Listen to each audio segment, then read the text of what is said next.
So I'm sure everyone knows about TikTok's faults. Pedophiles, cringe content, faking mental illnesses for fucking clout. I think you guys get it. TikTok is just simply put unhealthy. However, if TikTok has one good thing, it's the algorithm. I think TikTok's algorithm is fantastic. It actually shows you things you seem to be interested in, unlike YouTube, and it really likes to push new creators, also unlike YouTube. So you can only imagine that for a small YouTuber like me, as well as other friends in my community, this place is the fucking dream. Except it really truly genuinely has its flaws. You see, TikTok is one of those things where it's good platform, bad fan base. Your average TikToker is somewhere along the lines of these people.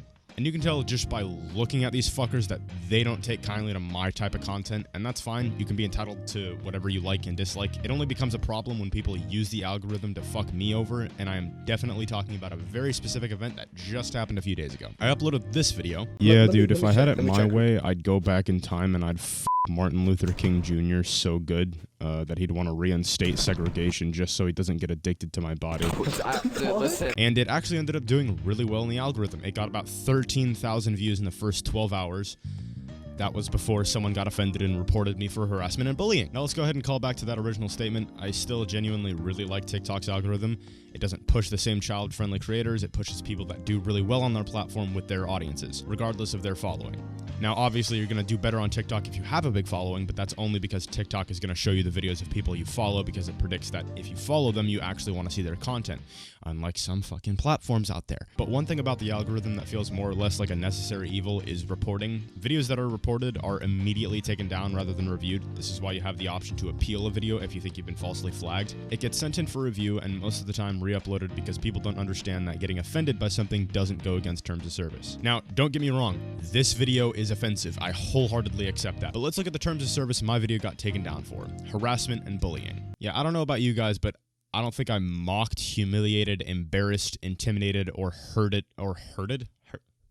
anybody. I think it's safe to say that I didn't do any of this abusing behavior. Let's look at sexual harassment. We do not allow content that glorifies, normalizes, or promotes sexual harassment. Well, I wasn't sexually harassing anyone. I was implying that I was having consensual sex with a public figure who died 50 years ago so much that he'd want to stop it and reinstate some laws that prevent him from even talking to me. So I just read through all of this. Basically, I stayed well within the guidelines of this.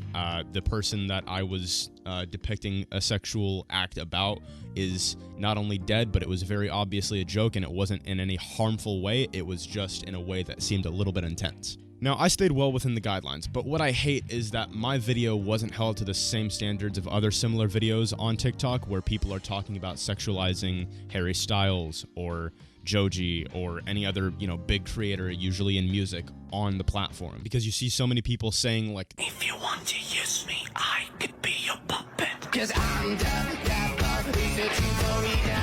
So looking at this, we can clearly see that this video doesn't go against terms of service. And so thankfully, it was put back up. But it just goes to show that TikTok, while better than most places, isn't perfect, especially because of this next point. Guys, I believe in efficiency. I believe we should start letting teens fuck in the abortion clinic.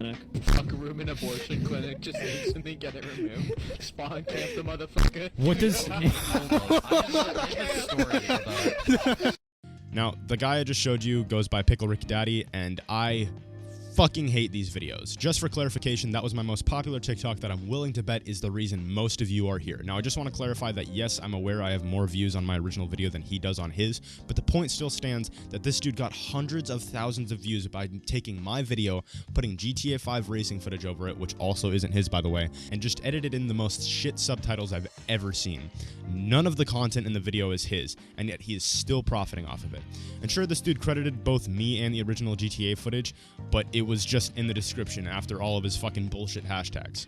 And this dude does this with so many people that are just trying to make it on this platform. He steals their audio and then gives the original creator a piece of used toilet paper saying, hey, thanks for the audio, shithead. Here's your lunch for the week. Now look, I understand that using other people's audio is a quintessential part of TikTok's community, and I'm not trying to say that it isn't. I mean, shit, TikTok started out as Musical.ly. The entire foundation of TikTok is built around using other people's audio. And when a guy is just very obviously lip-syncing one of my TikToks, gay people are so tight, you know? Not the ones I fuck.